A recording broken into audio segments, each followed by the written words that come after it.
أحسن الله إليكم ونفع بما قلتم. سائل يسأل يقول: كنت أنظر إلى المقاطع والصور المحرمة وأنشرها بشكل كبير بين الأصدقاء. أنا الآن تائب من ذلك كله، لكن كيف أفعل في المقاطع والصور التي أرسلتها للناس؟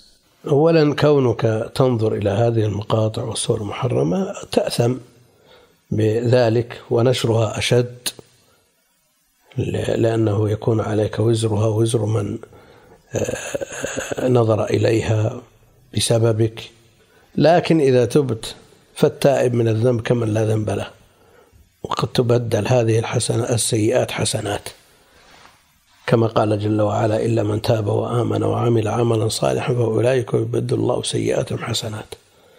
وفي الأمور المتعدية، الذنوب المتعدية هذه لا بد فيها من البيان، ولا بد من إخبار من أضللته أو تسببت في ارتكاب المعصية أنك تبت من ذلك، وأنك تحرج على من ينظرها بعد ذلك، وتبرأ منها وتطلب منهم أن يمسحوها من آلاتهم.